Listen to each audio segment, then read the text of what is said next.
Good evening, folks. Crypto market's still pretty much in the gutter, unfortunately, after a couple of pieces of fairly bad news and a massive run of liquidations. Let's get straight into it. So take a look at this first of all, and it is the liquidation data, because this is painting a pretty grim picture. Look at that. Over the last 24 hours, $1.24 billion worth of long side liquidations. And unfortunately, what we're seeing now is more money coming into the market. We can see that the exchange liquidation map has flipped. Now we have more longs in the markets versus short. This is on the 1 day time frame. This means essentially, or this indicates that traders are buying the dip on leverage, because right now we're looking at $1.7 billion worth of net long liquidation risk versus about $1.16 billion worth of net short liquidation risk. Now, it's not a massive disparity, but it is enough to tell me that it does look like, fortunately, the lemmings are buying into this really small bounce that we're seeing right now, or potentially just buying into the dip. It's hard to say for sure. And that is, of course, this bounce. There's some, let's get a percentage reading on that. That's worth about 2%, right, from the lows of the day. We came very, very close to breaking this local low, this big local low put in after the last historic liquidation event in October here on the Coinbase spot chart. Didn't quite get to it. That is priced in at about $80,500, and we are, of course, right now trading at about 82,500. So it looks like for the time being, we haven't seen the big bounce that we were hoping for. And this is kind of, for the time being, in the category of that sort of slow bleed sell-off that I spoke about yesterday, where if things continue at this rate, I don't think it's very likely, unless something changes, that we see a sharp turnaround in this. The scenario that I was kind of accounting for, or kind of waiting for, was a sharper drop down through the last remaining long side liquidations, and then a bounce up from there. That is the ball underwater kind of effect that I'm talking about. It looks like for now, the way the price is behaving right now, without a catalyst, it's not looking like something I want to buy into. I want to buy into that dramatic down price action. That being said, with the caveat, depending on your exact strategy, these are depressed, discounted prices.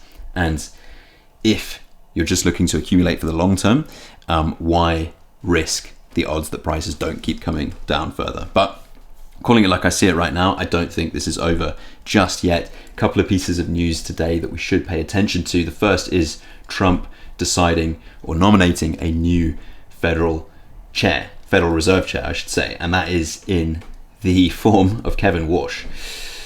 US President Donald Trump has nominated Federal Reserve critic Kevin Warsh to run the institution. Here's what you need to know. Is the US central bank, which operates independently from government. We know this already. Who is Kevin Warsh? This is what we really need to get into, okay? A former Federal Reserve governor and Wall Street veteran, Kevin Warsh has been outspoken in his calls for regime change at the central bank. In a speech last year, he said US fiscal policy was on a dangerous trajectory and that there had been a rise in irresponsible spending. And as we know, markets don't like uncertainty. Right now, it is somewhat unclear just how dovish or just how hawkish Warsh is going to turn out to be. Okay, Warsh has been hawkish on inflation, but his views may have changed, so it's unclear if he will push to lower interest rates as quickly as Trump would prefer. It's all uncertainty. Risk assets do not like uncertainty. That is why we are seeing the S&P down today. That's why we're seeing stocks and equities down today. And of course, Bitcoin, crypto behaving like a risk asset. So that's the situation, okay? The market, risk assets are responding negatively to uncertainty with appointment of a new Fed chair. And in crypto, we have this looming risk of liquidations, which we did see a few more go through yesterday. Kind of like I was talking about, we sort of run out of steam on there, but unfortunately, okay, relatively, everything I'm talking about here is relatively, right? We somewhat ran out of steam in terms of long side liquidations, just because there weren't so many left in the market. There weren't so many longs left in the market, and so many of them had been wiped out already. That number is up to $1.25 billion right now. Unfortunately, we are seeing injection of more liquidity on the long side. But if we zoom this out to the longer time horizons, we can see, of course, a massive disparity, right? Back to huge difference between long and short side liquidation risk. And over these longer time horizons, over prices further away from where we are right now, it is the shorts that are going to get absolutely wrecked if we do see any upside action, which means that is likely to become more volatile and more bullishly, aggressively volatile.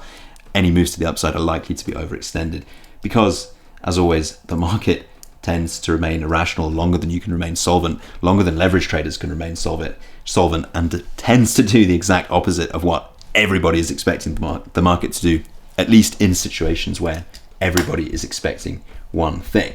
Let's take a quick look at the fear and greed index. Okay, 28 out of 100. We are clearly in the fear right now. There we go. As always, purely my opinion and purely shared with you just for entertainment purposes. But thank you so much for watching. Plenty more to come. Catch you in the next one. Goodbye.